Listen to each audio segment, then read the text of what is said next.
In the winter of 1793, when revolution raged across France and royal blood stained the cobblestones of Paris, one man's keen ear would alter the course of history. Captain Henri Dubois had served the French Royal Guard for 15 years, witnessing the splendor of Versailles crumble into chaos. But on that fateful December night, as he made his final rounds through the abandoned corridors of the Temple prison, a sound would stop him cold, the unmistakable whimper of a child echoing from within solid stone walls. What he discovered behind that secret panel would challenge everything the world believed about the fate of Prince Louis XVII. For in that hidden chamber lay not just a frightened boy, but the key to one of history's most enduring mysteries. This is the true story of how a loyal guard's discovery would ignite a conspiracy that reached the highest levels of power, threatening to unravel the very foundation of the new French Republic. The child's cry that pierced the winter silence would echo through centuries, raising questions that historians still debate today. Was the boy who died in the Temple prison truly the lost Dauphin? Or did Captain Dubois stumble upon a secret that powerful men had killed to protect? This is not just a tale of royal intrigue. It is the story of one man's moral courage when faced with an impossible choice, and the price he would pay for doing what he believed was right. Dayao. Captain Henri Dubois pulled his woolen coat tighter against the December wind as he approached the imposing walls of the Temple prison. The ancient fortress loomed against the Parisian sky like a monument to fallen kings, its towers casting long shadows across the snow-covered courtyard. At 42, Henri had seen enough of revolution and death to last several lifetimes, yet duty compelled him forward through the bitter night. The year 1793 had been merciless to France. The guillotine worked day and night, claiming the lives of nobles and commoners alike who dared oppose the new republic. King Louis XVI had met his fate earlier that year, his execution marking the brutal end of over 1,000 years of monarchy. Now his young son, the Dauphin Louis Charles, remained imprisoned within these very walls, the last living symbol of royal France. Henri's boots echoed against the cobblestones as he made his way to the main entrance. The guard on duty, a gruff man named Baptiste, nodded grimly as he approached. Baptiste had been Henri's friend for nearly a decade, serving together through the chaos of revolution. Cold night for a final inspection, Baptiste remarked, his breath forming small clouds in the frigid air. The coldest I can remember, Henri replied, stamping his feet to ward off the chill. Any disturbances today? Baptiste shook his head slowly. Nothing unusual. The boy has been quiet. Too quiet, if you ask me. Doctor, Desaulles visited again this morning, but he left looking troubled. The child's condition continues to worsen. Henri felt a familiar knot form in his stomach. The Dauphin, barely 8 years old, had been subjected to treatment that would break grown men. Separated from his family, forced to live in squalor, and subjected to the cruel attentions of his captors, the young prince had become a shadow of his former self. Henri had watched the transformation with growing unease, remembering the bright-eyed boy who once played in the gardens of Versailles. I'll make my rounds, Henri said, accepting the heavy iron keys from Baptiste. Try to stay warm. The interior of the Temple prison was even colder than the courtyard outside. Damp stone walls seemed to absorb warmth, leaving visitors with an bone-deep chill that no fire could banish. Henri's lantern cast dancing shadows as he climbed the narrow spiral staircase to the upper floors where the royal family had been held. The first floor had once housed the Queen Marie Antoinette before her own appointment with the guillotine. Her former cell stood empty now, but Henri could still sense the presence of despair that had once filled these rooms. He moved methodically through each chamber, checking locks and examining the walls for any signs of tampering or weakness. As he reached the second floor, Henri paused outside what had been the Dauphin's room. Through the thick wooden door he could hear nothing, and silence that somehow seemed more ominous than screaming would have been. The boy's guardian, Antoine Simon, had been dismissed months earlier after his increasingly brutal treatment of the child had alarmed even the hardened revolutionaries. Since then, a rotation of guards had watched over the prince, but none showed particular interest in his welfare. Henri inserted the key and stepped inside. The room was barely 10 feet square, with a single window barred with iron. A small bed occupied one corner, while a wooden table and single chair comprised the only other furniture. The smell of unwashed linens and human misery hung heavy in the air. But the bed was empty. Henri's heart began to race as he raised his lantern higher, casting light into every corner of the cell. The young prince was nowhere to be seen. This was impossible. The door had been locked securely and the window was far too small and high for even a child to escape through. Your Highness? Henri called softly, though using the royal title could mean his death if overheard. Where are you? A faint shuffling sound came from behind him, near the wall adjacent to the corridor. Henri turned, holding his lantern toward the stone blocks that formed the prison's ancient foundation. The sound came again, definitely movement, but seemingly from within the wall itself. Henri approached the wall carefully, running his free hand along the rough stone surface. Most of the blocks were solid and unmovable, mortared in place centuries ago. But as his fingers traced the outline of one particular stone near the floor, he felt it shift slightly under pressure. The discovery sent electricity through his veins. Henry set his lantern on the floor and examined the block more closely. It was approximately 2 feet square, and appeared to be held in place by a cleverly concealed mechanism rather than traditional mortar. When he pressed against its left edge while pulling on the right, the stone pivoted inward, revealing a dark opening beyond. The space behind the wall was larger than Henri had expected, perhaps 4 feet high and extending back into darkness. And from within that darkness came the sound that would haunt him for the rest of his life. The quiet, desperate crying of a child. "Mon Dieu," Henri whispered, crossing himself instinctively. He grabbed his lantern and crouched down, peering into the hidden chamber. The light revealed a space that had clearly been prepared for habitation. Blankets were spread across the floor, along with a water pitcher and some bread that appeared fresh. And huddled in the far corner, wrapped in a tattered cloak, was a small figure. "Your Highness?" Henri called again, his voice barely above a whisper. The crying stopped abruptly, and a pale face turned toward the light. Henri's breath caught in his throat. The child before him bore an unmistakable resemblance to the royal family. The distinctive Bourbon features were clearly visible even beneath layers of dirt and neglect. But this boy appeared healthier than the Prince Henri had last seen, with clearer eyes and less of the hollow, broken expression that had characterized the Dauphin in recent months. "Who are you?" the child asked in a voice that carried the educated accent of nobility, though it trembled with fear and cold. "I am Captain Henry Dubois of the Royal Guard," Henri replied, instinctively using his old title rather than his current revolutionary rank. "What is your name, child?" The boy hesitated, glancing around the hidden chamber as if seeking guidance from unseen advisors. I am Louis Charles," he finally whispered. "They told me I must hide here when strangers come." Henri's mind reeled. If this was truly the Dauphin, then who was the sick child that had been occupying his official cell? The implications were staggering. A substitution of this magnitude could only have been orchestrated by someone with considerable power and access to the prison. "How long have you been hiding here?" Henri asked gently, extending his hand toward the boy. "I don't know," Louis Charles replied, accepting Henri's help to crawl out of the hidden space. "The days and nights blend together. The man who brings me food says it's for my safety, that there are people who want to hurt me." Henri felt a surge of protective instinct as he looked at the child's frightened face. Whatever conspiracy was unfolding here, this boy was clearly an innocent victim. But the situation presented Henri with a terrible dilemma. His duty to the Republic demanded that he report this discovery immediately. Yet his conscience told him that doing so might seal the child's fate. "Who is the man who brings you food?" Henri asked. "He wears a dark cloak and speaks quietly," the boy replied. "He told me his name is Jacques, but I think that might not be his real name. He knows things about my family, about my mother and father.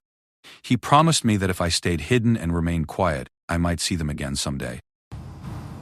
Henri's heart ached at the naive hope in the child's voice. The boy's parents were both dead, executed months ago, but Louis Charles had apparently been kept ignorant of this fact. The cruelty of offering false hope to a child was almost more disturbing than outright violence. "Are you cold?" Henri asked, noticing the boy's shivers. "Always," Louis Charles replied simply. "But Jacques says I must be brave. He says brave princes endure hardship to protect their people." The words struck Henri like a physical blow. This child, barely 8 years old, was trying to be brave while living in conditions that would break most adults. The injustice of it all, the revolution that had promised liberty and equality while subjecting children to such treatment, suddenly seemed unbearable. Henri made a decision that would change both their lives forever. Instead of immediately reporting his discovery, he helped Louis Charles back into the hidden chamber and replaced the concealing stone. But not before he had pressed his own water bottle, and some food from his personal supply into the boy's hands. "I will return tomorrow night," Henri promised through the narrow gap before sealing the entrance. "Can you remain quiet until then?" Yes, Captain, came the muffled reply. "Thank you for the food." Henri completed his inspection rounds mechanically, his mind churning with questions and possibilities. Who was orchestrating this deception, and why? Was the sick child in the official cell also an innocent victim or part of an elaborate fraud? And most importantly, what was the right course of action for a man caught between his sworn duty and his moral conscience? As he returned the keys to Baptiste and stepped back into the winter night, Henri felt the weight of an impossible secret settling on his shoulders. The child's cry that had led him to the hidden panel would echo in his memory for years to come, along with the terrible knowledge that whatever he decided to do next would have consequences far beyond anything he could imagine. The snow continued to fall as Henri made his way through the empty streets of Paris, each step taking him further from the Temple prison, but closer to a decision that would define the rest of his life. Behind him, hidden within ancient stone walls, a prince waited in darkness for salvation that might never come. The revolution had claimed many victims, but perhaps none more tragic than the children caught in its merciless path. And now Henri Dubois, career soldier and reluctant keeper of secrets, found himself holding the fate of one such child in his hands, along with a truth that could shake the very foundations of the new republic. Henri Dubois spent the following day in a state of tortured contemplation, the memory of the hidden prince weighing heavily on his conscience. His modest apartment near the Latin Quarter had never felt so confining as he paced between its cramped rooms, wrestling with a decision that seemed to offer no acceptable outcome. The morning brought news that only deepened his anguish. Desault, the physician treating the official Dauphin, had submitted another report describing the child's rapidly deteriorating condition. According to the doctor's account, the boy had become increasingly unresponsive, barely eating and showing signs of severe psychological trauma. The description painted a picture of a child broken beyond repair. Yet Henri now knew this could not be the true prince. As Henri made his way through the bustling streets of revolutionary Paris, he observed the dramatic changes that had transformed his beloved city. Gone were the silk stockings and powdered wigs of the aristocracy, replaced by the rough wool and practical clothing of the common people. Vendors hawked newspapers filled with accounts of trials and executions, while groups of citizens gathered on street corners to debate the future of their young republic. The Café de Foy, where Henri often took his morning coffee, buzzed with the usual political discussions. Citizens debated everything from grain prices to the proper punishment for remaining royalist sympathizers. Henri listened with growing unease as one particularly vocal patron declared that the last remnants of the monarchy should be eliminated entirely. "The boy may be young," the man proclaimed, pounding his fist on the wooden table, "but royal blood carries the poison of tyranny. As long as he lives, he represents a threat to our liberty." Others nodded in agreement, while a few voices raised concerns about the morality of punishing a child for the crimes of his parents. The debate raged on, but Henri found himself unable to focus on the words. All he could think about was the frightened face he had seen in the hidden chamber. A child whose only crime was being born into the wrong family at the wrong time. Henri's internal struggle intensified throughout the morning as he attempted to go about his regular duties. His position as a guard required him to present reports to his superior officer, Captain Mercier, a dedicated revolutionary who had enthusiastically embraced the new regime's ideals. Mercier was known for his unwavering loyalty to the Republic and his harsh treatment of anyone suspected of royalist sympathies. "Dubois," Mercier called as Henri entered the guardhouse. "I need your report on last night's inspection of the temple." Henri's mouth went dry. This was the moment he had dreaded, the first direct opportunity to reveal or conceal his discovery. He looked into Mercier's stern face and saw a man who would not hesitate to act decisively if he learned about the hidden prince. "Nothing unusual to report, sir," Henri heard himself say, the words seeming to come from someone else. "All secure." Mercier nodded curtly and moved on to other business, but Henri felt as though he had just crossed a line from which there could be no return. By failing to report the discovery, he had officially become part of whatever conspiracy was protecting the true Dauphin. The weight of that decision settled over him like a shroud. The afternoon brought an unexpected encounter that would further complicate Henri's situation. As he walked through the Tuileries Gardens, now renamed the Garden of the Nation, he spotted a familiar figure sitting alone on a bench near the pond. Dr. Chassasse. Desault appeared lost in thought, his medical bag resting beside him as he watched the winter sun reflect off the water's surface. Henri had known Dr. Salt for several years, having occasionally served as escort when the physician made his rounds to various prisons and hospitals, the doctor was known for his compassion and skill, traits that had somehow allowed him to continue his work despite the political upheaval around him. "Good afternoon, Doctor," Henri said. Salt looked up, his tired eyes showing recognition. "Captain Dubois, how good to see you." The physician gestured to the empty space beside him. "Please, join me. These days, it's rare to find someone willing to sit with an old doctor who still believes in treating all patients with dignity." Henri settled beside him, sensing an opportunity to gain insight into the mystery he had stumbled upon. "I heard you've been treating the young prisoner at the temple. How is his condition?" Dr. Saxo. Salt's expression grew troubled. "That poor child is dying, Captain. Not from any disease I can identify, but from despair itself. The human spirit can only endure so much before it simply gives up." He paused, studying Henri's face carefully. "But perhaps you already know something about that." The comment struck Henri as oddly specific, and he wondered if the doctor suspected something. "What do you mean?" "I've been a physician for 30 years, Dr. Salt replied slowly. "I've learned to recognize when something doesn't fit the usual pattern. The boy I'm treating shows signs of profound trauma, yes, but there are inconsistencies that trouble me. Small things, reactions to certain questions, gaps in memory about events that should be fresh in his mind." Henri felt his pulse quicken. "What kind of inconsistencies, Doctor?" Salt glanced around to ensure they were not being overheard, then leaned closer. "The child I'm treating claims to remember nothing about his sister Marie-Thérèse, yet any brother would remember his sister vividly. He shows no recognition when I mention specific games or songs that the royal children were known to enjoy. And his physical condition, while poor, is not consistent with someone who has endured the specific hardships that have been documented." Henri realized that Dr. Salt had independently discovered evidence of the substitution. The physician's medical expertise had revealed what guards and politicians had missed. This was not the same child who had entered the temple prison months earlier. "Doctor," Henri said carefully, "what would you do if you discovered that a grave injustice was being committed but revealing it might cause even greater harm?" Dr. Salt studied him for a long moment. "That is the question that has been keeping me awake at night, Captain. A physician's oath requires me to do no harm, but in times like these, even inaction can cause suffering." He picked up his medical bag and stood to leave. "Sometimes the greatest act of courage is not the one that brings immediate justice, but the one that preserves hope for future justice." As the doctor walked away, Henri understood that he was not alone in his knowledge or his moral struggle. Dr. Salt had essentially confirmed the substitution while also indicating his own reluctance to act precipitously. The realization brought both comfort and additional burden. If others knew about the deception, then the conspiracy was larger and more complex than Henri had imagined. The remainder of the afternoon passed in a haze of conflicted thoughts.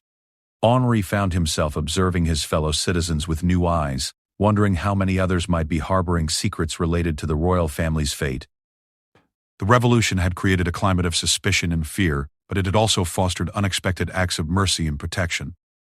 As evening approached, Henri made his way back toward the temple prison for his scheduled rounds. The weight of his secret seemed to grow heavier with each step, but his determination to help the hidden prince remained strong.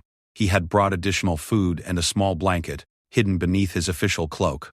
The guards on duty greeted him normally, showing no signs of suspicion about his previous night's discovery. Henri completed his initial rounds quickly, checking the empty cells and ensuring that all locks were secure.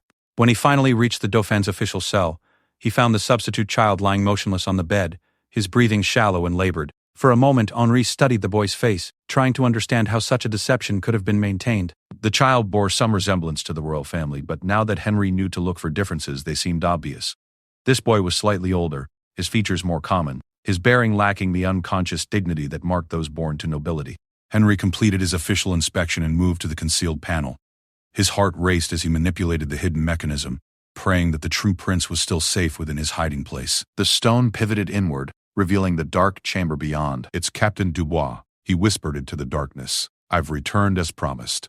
The response came immediately, relief evident in the young voice. "Captain, I was beginning to worry that you had forgotten about me." Henri smiled, despite the gravity of the situation. "I could never forget you, Your Highness." He passed the food and blanket through the opening. "How are you feeling today?" "Cold and lonely," Louis Charles replied honestly. "But grateful for your kindness. Jacques hasn't come since yesterday morning, and I was starting to fear something had happened to him. This revelation alarmed Henri. I understand. If the mysterious Jacques had disappeared, it could mean that the conspiracy was unraveling or that someone had discovered and eliminated the person responsible for protecting the prince. Either possibility suggested that the hidden chamber might no longer be safe. Tell me more about Jacques, Henri said urgently. What did he look like? Did he ever mention other people who were helping him? The boy thought carefully before responding. He was tall and spoke like an educated man. His hands were soft, not like a worker's hands. Sometimes he wore fine clothes under his cloak. I could see embroidered cuffs when he reached to give me food. He spoke often about loyal friends who were working to ensure my safety, but he never mentioned their names. Henri absorbed this information, trying to piece together the identity of the boy's protector. An educated man with fine clothes and soft hands suggested someone from the nobility or wealthy bourgeoisie, perhaps a former courtier who had managed to avoid the worst of the revolutionary purges. Your Highness, Henri said carefully, I must ask you something important. Do you understand what has happened to your parents? The silence that followed was heartbreaking. When Louis Charles finally spoke, his voice was barely audible. Jacques told me that they had gone to heaven, but I keep hoping he was wrong, that maybe they're just hiding somewhere like I am. Henri felt tears sting his eyes. The child's innocent hope in the face of such tragedy exemplified everything that was wrong with the path the revolution had taken. Whatever political justifications existed for executing the king and queen, condemning their children to this existence was an moral abomination. I promise you this, Henri said with fierce determination. I will not let any harm come to you while I have the power to prevent it. Thank you, Captain, the boy replied. Jacques always said that there were still good people in the world, people who remembered their honor even when everything else had changed. As Henri sealed the panel and completed his rounds, those words echoed in his mind. Honor.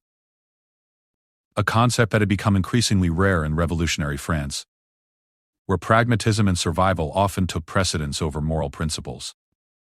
Yet here was a child, hidden in darkness and facing an uncertain fate, who still believed in the existence of honorable people. Henri left the temple prison that night knowing that his course was set. Whatever the risks, whatever the consequences, he could not abandon the hidden prince to his fate. The boy's cry had called him to action, and his conscience would not allow him to turn away. But as he walked through the empty streets of Paris, Henri also understood that his current actions could not continue indefinitely. Sooner or later, he would have to make a more decisive choice, and that choice would determine not only his own fate, but the destiny of the last living symbol of royal France. The murder of Jacques had transformed the situation from dangerous to desperate. Henri met Dr. Desault at the physician's modest clinic near the Sorbonne, where the older man had been treating patients since dawn. The doctor's normally steady hands showed a slight tremor as he cleaned his medical instruments, betraying the stress that his calm demeanor attempted to conceal. Jacques was more than just a sympathizer. Dr. Bora, Desault explained in hushed tones as they spoke in his private office. He was the Comte de Brissac, former master of the royal household. He managed to escape the early purges by hiding his identity, but he never stopped working to protect the royal children. Henri absorbed this information with growing alarm. If a man of such prominence had been discovered and eliminated, it suggested that the conspiracy was being investigated by someone with considerable resources and determination. Who else knew about his involvement? Henri asked. That's what terrifies me, Dr. Desault replied. Jacques was extremely careful about compartmentalizing information. The fact that he was found and killed suggests that someone has been systematically unraveling our entire network. The physician moved to a locked cabinet and withdrew a small leather portfolio. Inside were documents that made Henri's breath catch. Detailed floor plans of the temple prison, including notations about secret passages and hidden chambers that even Henri hadn't known existed. Jacques spent months planning the substitution, Dr. Desault continued. The boy currently in the official cell is an orphan named Pierre Lafont, chosen because of his resemblance to the Dauphin. Jacques convinced him that he was helping to protect the real prince by taking his place. Henri felt a stab of sympathy for the substitute child. Does Pierre know he's likely to die in that role? Jacques told him it would only be temporary, that they would find a way to save both boys. Doctor, Desault said sadly, but I fear that was more hope than plan. The poor child has been suffering terribly, and his condition continues to deteriorate. The moral complexity of the situation weighed heavily on Henri. They were trying to save one innocent child while another innocent was dying in his place. The revolution that had promised justice and equality had created circumstances where such impossible choices were necessary. What about the network Jacques mentioned? Henri asked. Are there others who can help us? Dr. Desault nodded slowly. Jacques was part of a group called the Ordre des Fidèles, the Order of the Faithful. They're former courtiers, clergy, and nobles who've managed to survive the purges by assuming new identities. Their goal is to preserve what they can of the old France and protect those who cannot protect themselves. The doctor produced a small silver medallion from his pocket, engraved with a fleur-de-lis surrounded by the words, Fidélité, Honneur, Sacrifice.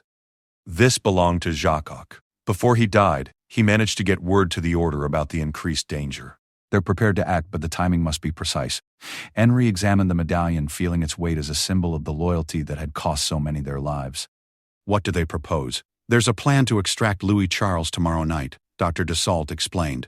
The order has people positioned throughout Paris, including some who work in official capacities. They've arranged for a diversion that will draw attention away from the temple while a small team enters through one of the ancient tunnels that connect to the prison's foundations. Henri studied the floor plans more closely, noting several passages marked in red ink that appeared to lead from the sewers beneath Paris directly into the lower levels of the temple. The complexity of the operation was impressive, but it also carried enormous risks. How do we know the tunnel isn't being watched? Henri asked. We don't, Doctor. Desault admitted. But Jacques' death suggests that our enemies know about the substitution, but may not yet know about the hidden chamber. If we can move quickly, we might extract Louis Charles before they discover his exact location. Henri felt the weight of responsibility settling on his shoulders once again. The success of the escape would depend largely on his ability to access the hidden chamber and prepare the boy for extraction without arousing suspicion from the increased guard force. There's something else you should know, Dr. Desault continued grimly. Our intelligence suggests that Fouquet Tinville has scheduled another inspection for tomorrow evening. If Louis Charles is still hidden when they conduct their search, they will almost certainly find him. The timing could not have been worse. Henri realized that they had perhaps 18 hours to execute a plan that would determine the fate of the last Dauphin of France.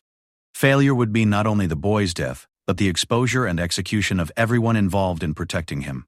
What about Pierre? Henri asked. We can't simply abandon him to die in the Dauphin's place.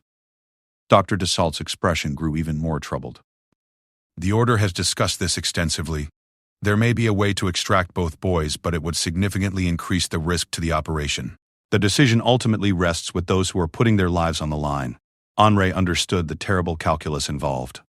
Attempting to save both children would double the complexity of the escape and potentially doom the entire effort. Yet leaving Pierre to die while saving Louis Charles would be a betrayal of the very principles they claim to uphold. I want to meet with the Order, Henri said decisively. Before I commit to this plan, I need to understand exactly what we're attempting and who we're working with. Desault checked his pocket watch. There's a gathering this evening at the old Carmelite convent on Rue de Vaugirard. The building was abandoned during the early days of the Revolution, but the Order has maintained access to certain areas. Can you be there at 8 o'clock? Henri nodded. Though the prospect of entering deeper into the conspiracy filled him with apprehension, each step seemed to lead him further from the simple life of a soldier and closer to a world of shadows and secrets where trust could be fatal and honor might demand the ultimate sacrifice. The remainder of the day passed in a blur of preparation and anxiety. Henri conducted his regular duties mechanically while his mind churned through the details of the planned escape.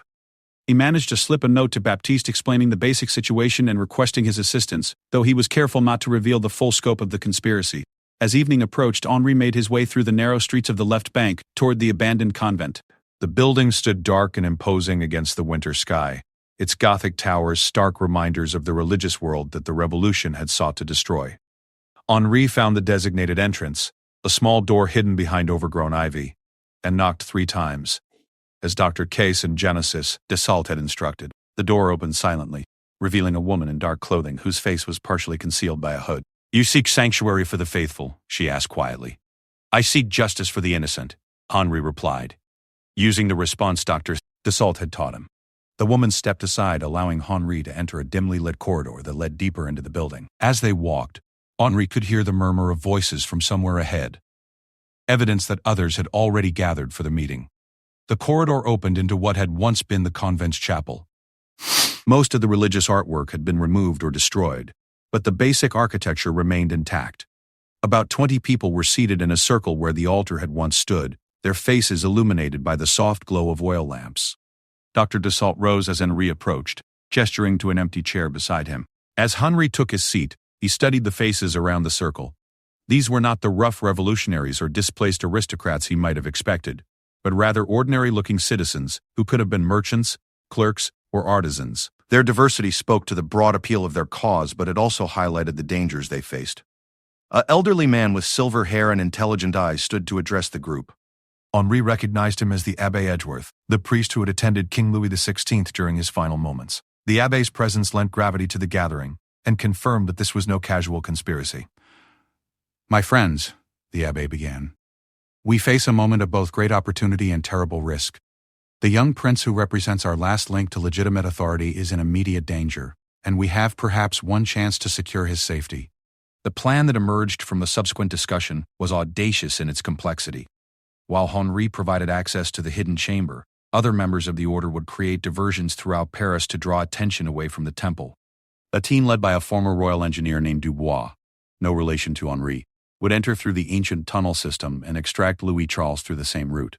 The timing must be precise, the abbé emphasized. Henri must have the boy ready for extraction at exactly midnight. Any delay could expose the entire operation. Henri felt the weight of his responsibility acutely. The success or failure of months of planning would ultimately depend on his ability to access the hidden chamber undetected and prepare Louis Charles for a journey that would either deliver him to safety or seal his doom. "What about the substitute?" Henri asked, raising the question that had been troubling him throughout the meeting. The group fell silent for a moment before a woman Henri hadn't noticed before spoke up. She was perhaps 30 years old, with the bearing of someone accustomed to command. "I am the Marquise de Tourzel, former governess to the royal children," she said. "I have been caring for Pierre since Jacques arranged the substitution. The boy is very ill, but he has expressed his willingness to continue in his role if it means saving Louis Charles." Henri was struck by the courage of a child willing to sacrifice his life for someone he had never met. It spoke to the moral foundation that the revolution had sought to destroy but had failed to completely eliminate. However, the Marquise continued, "I have been working with Dr. Prestro, Dassault to develop a medical justification for moving Pierre to a different location for treatment. If we can coordinate this with the extraction of Louis Charles, we may be able to save both boys without compromising the operation." The plan that emerged was incredibly complex, requiring split-second timing and the cooperation of multiple teams working throughout Paris. Henri understood that any one of dozens of things could go wrong, potentially dooming not only the boys but everyone involved in their protection. As the meeting concluded, Henri felt both inspired and terrified by the commitment of the people around him. These were individuals who had lost everything to the revolution, but had chosen to risk what little remained for the sake of protecting innocent children. Their courage shamed his earlier hesitations and strengthened his resolve to see the mission through to completion. Dr. Brat. Dassault walked with Henri as they left the convent. "Are you prepared for tomorrow night?" the physician asked. Henri considered the question carefully before answering. "I'm prepared to do what's necessary, regardless of the consequences to myself. That's all any of us can do." Dr. Dassault replied, "But remember, if something goes wrong, if the plan is discovered, you must save yourself." Louis Charles would not want his rescue to cost the lives of those trying to help him. As Henri made his way home through the dark streets of Paris, he knew that the next 24 hours would determine the fate of the last prince of France. The child's cry that had first drawn him to the hidden chamber had led him into a conspiracy that reached the highest levels of society, bringing together people united by their commitment to protecting innocence in a world gone mad with vengeance. Tomorrow night, Henri would either be a hero who helped save the royal line of France, or a traitor whose execution would serve as a warning to others who dared oppose the Republic's will. Either way, he would finally have an answer to the moral dilemma that had been tearing at his conscience since that first night when he heard a child crying behind a stone wall. The day of the planned escape dawned gray and bitter, with snow falling steadily across Paris. Henri woke before dawn, his mind immediately focusing on the dozens of details that would need to fall into place perfectly for the mission to succeed. As he dressed in his uniform for what might be the last time, Henri reflected on the journey that had brought him to this moment. From loyal soldier to reluctant conspirator to active participant in what could only be described as treason against the Republic. The morning brought disturbing news. Baptiste arrived at Henri's lodgings with word that additional security measures had been implemented at the Temple prison. A full company of Republican guards had been stationed around the fortress, ostensibly to prevent any attempt at rescue or assassination. There are guards posted at positions I've never seen used before, Baptiste reported grimly. Someone clearly suspects that an attempt might be made on the prisoner. This is going to make our task infinitely more difficult. Henri absorbed this information while finishing his morning coffee. The increased security suggested that their enemies had learned more about the planned operation than anyone had hoped. Perhaps Jacques had revealed information under torture before his death, or maybe the Order of the Faithful had been infiltrated by Republican spies. What about the tunnels? Henri asked. Are they watching those entrances as well? I couldn't get close enough to tell, Baptiste replied. But if they know about the rescue attempt, they'll certainly have considered all possible approaches. Henri realized that the careful planning of the previous months might need to be abandoned in favor of improvisation and desperate courage. The window of opportunity was closing rapidly, and any delay would likely result in the discovery of Louis Charles and the elimination of everyone involved in protecting him. At midday, Henri received an unexpected visitor. Dr. Dassault arrived at his door looking haggard and frightened, carrying news that would change everything about their planned operation. Henri, we have a serious problem, the physician said as soon as they were alone. Pierre, the substitute boy, died during the night. Henri felt the room spin around him as the implications sank in.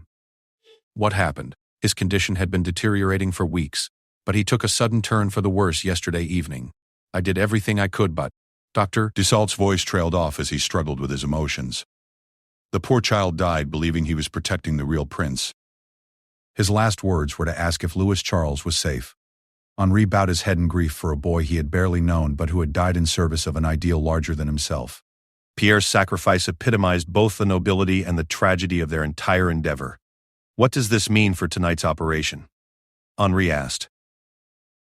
Everything changes, Dr. Dassault replied. When the authorities discover Pierre's death, they'll demand to see the body. Any examination will quickly reveal that he wasn't the true Dauphin. We have hours at most before they begin searching the entire prison. Henri understood that their careful timeline had just collapsed. Instead of having until midnight to execute the escape, they now had perhaps until evening before the deception was exposed. The Order's elaborate plan would need to be accelerated dramatically, with all the additional risks that implied. Have you contacted the others? Henri asked. I sent word to the Abbé Edgeworth as soon as I confirmed Pierre's death. The entire operation is being moved forward to late this afternoon. We can't wait for darkness. It will have to be attempted in daylight. This development made an already dangerous mission nearly suicidal. Moving Louis Charles during daylight hours, with increased security around the prison, seemed almost impossible. Yet Henri knew they had no choice. Waiting would guarantee the boy's capture and execution. The remainder of the day passed in a blur of final preparations. Henri made his way to the temple prison for what he knew might be his last official duty. As he approached the fortress, he could see the increased Republican guard presence that Baptiste had described. Soldiers were stationed at every entrance, and additional patrols walked the perimeter constantly. Henri presented himself to the officer in charge, a stern Republican named Captain Rousseau, whom Henri had encountered during previous inspections. Rousseau's cold demeanor suggested that he suspected something was amiss. Captain Dubois, Rousseau said without warmth. I trust you understand that today's security measures are in response to intelligence about possible rescue attempts. You are to report any unusual activity immediately. Of course, Henri replied, fighting to keep his voice steady.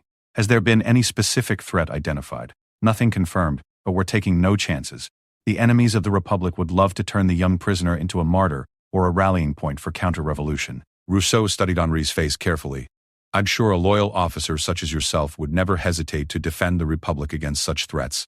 Henri recognized the thinly veiled suspicion in Rousseau's words. Whether through intelligence gathering or simple paranoia, the authorities clearly suspected that someone within the prison might be compromised.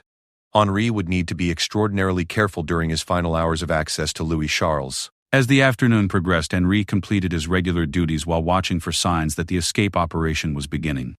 According to the revised plan, diversions would begin throughout Paris around 4 o'clock, drawing attention and resources away from the temple. The actual extraction was scheduled for 5 o'clock, during the brief period when the guard rotations would create a temporary gap in coverage. At 4:30, Henri heard the first signs that the operation had commenced. Distant sounds of commotion came from the direction of the Latin Quarter, followed by the rapid departure of several Republican Guard units from the temple. Captain Rousseau received a series of urgent messages and began dispatching additional men to deal with what appeared to be multiple incidents across the city. Henri watched this unfold with growing tension. The Order was clearly executing their diversions successfully. but the question remained whether they were drawing enough attention to create the opening needed for the extraction. As 5 o'clock approached, Henri made his way to the upper levels of the prison. The corridors were less heavily guarded than they had been earlier, but several soldiers remained at key positions. Henri would need to find a way to access the hidden chamber without alerting them to his activities. He began his inspection routine, moving methodically through the cells while listening for any sign of the extraction team's approach. According to the plan, they would signal their readiness by creating a specific pattern of sounds in the lower levels. 3 sharp knocks followed by 2 softer ones, repeated 3 times. As Henri reached the floor containing the Dolphin's official cell, he could hear voices from within discussing Pierre's condition. Dr. Dassault was present, along with Captain Rousseau and another official Henri didn't recognize. Their conversation suggested that they had not yet discovered the boy's death. The prisoner appears to be in a comatose state, Dr. Dassault was saying. His vital signs are extremely weak, and I don't believe he will survive another 24 hours without immediate intervention. Henri realized that Dr. Dassault was buying them time by concealing Pierre's death as long as possible. The physician's courage in maintaining this deception, knowing the consequences if he were discovered, epitomized the heroism that had driven their entire effort. As the officials concluded their examination and moved to other parts of the prison, Henri finally heard the signal he had been waiting for, the distinctive knock pattern echoing up from the lower levels. The extraction team had arrived and was in position. Henri's heart raced as he approached the concealed panel that hid Louis Charles. Everything they had worked for came down to this moment: his ability to retrieve the boy safely and guide him to the extraction point without being detected. He manipulated the hidden mechanism and whispered into the chamber, "Your Highness, it's Captain Dubois. The time has come for us to leave this place." The response came immediately, a mixture of relief and fear in the young voice. "Captain, is it really safe? Are we truly going to escape?" "Yes," Henri replied, though he knew that safety was far from guaranteed. "But you must be very quiet and do exactly as I say. There are people waiting to help us, but we must reach them without being seen." Henri helped Louis Charles out of the hidden chamber, noting how thin and pale the boy had become during his weeks of concealment. Despite his physical weakness, however, the prince's eyes showed a determination that reminded Henri of the royal bloodline's legendary courage. "Are we going to see my family?" Louis Charles asked as Henri wrapped him in a dark cloak to conceal his identity. Henri's heart ached as he realized the boy still harbored hope that his parents might be alive. There would be time later to explain the full truth. For now, the priority was simply getting him out of the temple alive. "We're going to a place where you'll be safe," Henri said gently. "But first we must be very brave and very quiet." As they moved through the corridors toward the extraction point, Henri was acutely aware that discovery would mean immediate death for both of them. Each footstep seemed to echo like thunder, and every shadow might conceal a guard who would sound the alarm. They reached the stairs leading to the lower levels without incident, but as they began their descent, Henri heard voices approaching from below. The extraction team was apparently engaged in conversation with someone, either a guard who had discovered them or possibly a member of their own group.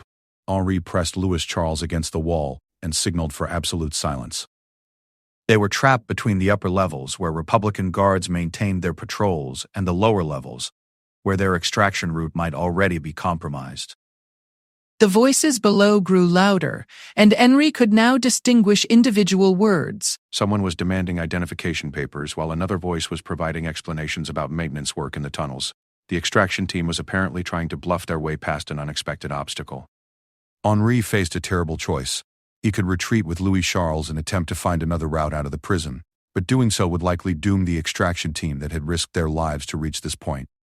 Alternatively, he could continue forward and hope that the team below could resolve their difficulties before the entire operation was exposed. The decision was made for him when Louis Charles tugged on his sleeve and whispered urgently, "Captain, there are more guards coming behind us."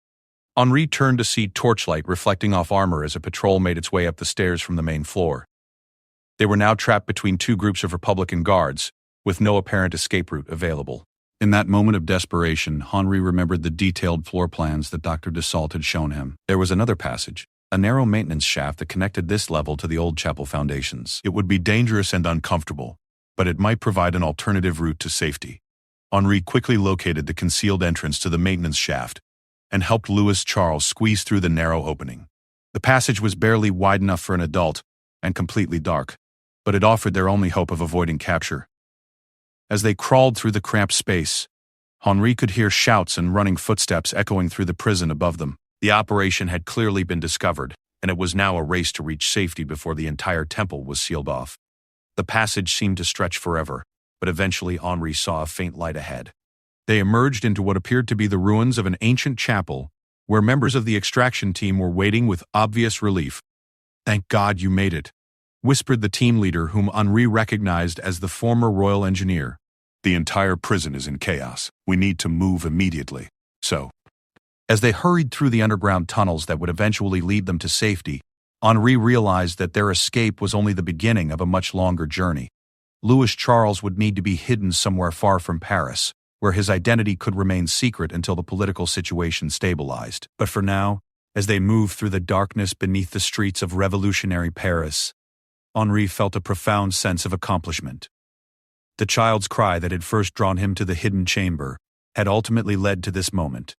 The preservation of an innocent life in the midst of political madness. Whatever happened next, Henri knew that he had chosen correctly when he decided to follow his conscience rather than his orders. The last Prince of France was alive and free, carrying with him the hope that someday, justice and mercy might once again triumph over vengeance and fear. Behind them, the temple prison erupted in alarm as guards discovered the empty hidden chamber and began their futile search for the boy who had vanished like a ghost into the labyrinth of old Paris. By morning, Louis Charles would be miles away, beginning a new life under a new name in a world where the distinction between prince and pauper mattered far less than the distinction between courage and cowardice. Henri Dubois had made his choice, and in doing so, he had helped ensure that the cry of one frightened child would not be silenced by the roar of revolutionary justice. Secret panel, a child's cry. Royal Guard discovers Prince Louis.